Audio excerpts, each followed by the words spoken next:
je vous souhaite une bonne année 2021 et aujourd'hui on va faire un petit bilan de mes meilleures lectures de 2020. Donc ça va être une vidéo très courte puisque plutôt que de privilégier les livres que j'ai le mieux notés, j'ai décidé plutôt de vous présenter 4 livres qui m'ont vraiment marqué, peu importe leur note. Nous allons donc commencer par Tant pis pour l'amour de Sophie Lambda. Donc ici on est sur un gros roman graphique avec des illustrations vraiment magnifiques. Donc c'est un témoignage, un bout de la vie de l'autrice et illustratrice qui parle du coup d'une de ses relations qui a été extrêmement toxique.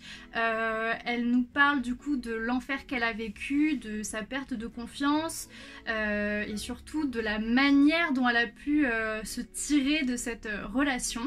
Elle donne également des conseils pour reconnaître les pervers narcissiques parce que c'est vrai qu'on a tendance à utiliser ce mot pour des choses qui ne sont pas forcément la définition même de ce terme. Donc voilà, c'est un très joli livre, il est énorme, là vous avez de la lecture, j'ai passé un très bon moment. Je l'ai lu en début d'année dernière du coup, c'est hyper beau. Vraiment, et en plus de ça, c'est vraiment une relation, c'est vraiment un livre qui fait réfléchir peut-être à notre propre relation, peut-être aux relations des autres. Donc voilà, c'est un très bon livre. Je sais que pas mal d'entre vous l'ont lu, il me semble. Et si ce n'est pas le cas, foncez parce qu'il est vraiment très chouette. Et je pense que je suis pas du genre à relire les livres. Mais ça, je trouve qu'il est très intéressant aussi d'un point de vue psychologique et tout ça.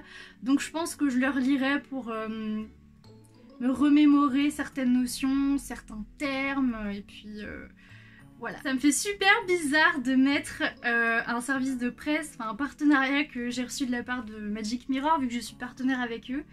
Mais Blue de Annabelle Blangier, vraiment, ça a été une lecture marquante. Ça a été quelque chose de très fort, voilà, j'ai ressenti beaucoup de choses durant cette lecture. Donc ici on est sur un contre-visité de Barbe Bleue, donc avec le sexe inversé. Donc ici c'est une femme qui fait du mal aux autres. Et vraiment c'était une très bonne lecture avec beaucoup d'intrigues. Je vous ai déjà dit que, si vous avez vu mes précédentes vidéos, que la fin m'avait laissé vraiment dubitative. Mais si j'enlève cette courte déception, cette déception là, en soi, en général, le livre était absolument génial. Donc c'est pour ça que je le mets dans cette vidéo de mes lectures préférées de 2020. C'est parce que vraiment il y a quelque chose, l'autrice elle a fait un travail incroyable sur les personnages, la psychologie elle est développée mais c'est dingue, c'est sombre, c'est hyper bien travaillé. Donc cette lecture honnêtement je m'en souviendrai encore très longtemps. Donc pareil, si ce n'est pas fait, je vous invite à lire ce livre, à le commander parce que déjà c'est une autrice française et puis honnêtement j'aime beaucoup les livres de Magic Mirror, en tout cas de ce que j'ai lu. Il y a vraiment beaucoup de travail derrière. Les autrices elles ont toutes quelque chose de particulier à travailler, l'aspect sombre, la personnalité des personnages. Donc vraiment, je fais confiance à cette maison. Ensuite, je vous ai déjà présenté ce livre il n'y a pas si longtemps, c'était la semaine dernière d'ailleurs. Donc il s'agit de Portrait d'extraordinaire enfant de Laurine Bouissou et Johanna Springer. Donc à la base c'était vraiment juste une petite lecture comme ça pour parce que j'étais curieuse de découvrir ce qu'il y avait dedans, parce qu'on ne parle pas d'enfants de manière générale, on s'attarde plus sur les hommes ou les femmes qui ont fait de grandes choses, mais très peu sur les enfants, alors que pourtant il y en a. Donc ici on est sur plusieurs profils d'enfants, donc certains qui ont fait vraiment de grandes choses pour changer le monde entre guillemets, mais d'autres qui ont simplement eu un destin incroyable, pas forcément de leur propre volonté, mais qui ont eu un destin marquant. Donc voilà, je vous ai déjà présenté ça la semaine dernière en vidéo. J'ai lu, donc à chaque fois on a le portrait de l'enfant avec sa fiche entre guillemets d'identité, et derrière on a un petit récit pour on va dire se plonger au cœur de l'époque et faire comme si en fait comme si l'enfant était toujours vivant. Donc certains d'entre eux sont encore vivants, mais la plupart sont décédés, comme par exemple Mozart. Ça permet d'être un petit peu plus proche et puis de rentrer vraiment dans l'époque de l'enfant présenté. Donc voilà, pour ma part j'ai vraiment beaucoup aimé, et puis comme les précédents, je vous encourage à le lire parce que en plus d'être cool à lire, ça permet en plus d'enrichir sa culture personnelle. Le dernier livre que j'ai à vous présenter, c'est Par le feu de Will Hill. Alors, en soi, c'est un livre qui est noté, que j'ai moins bien noté que les 3 précédents, mais je l'ai mis dans cette vidéo parce que finalement, c'est pas du tout un livre qui m'a laissé indemne. C'est un livre dont je me souviens encore, je me rappelle de l'histoire, je me rappelle des péripéties.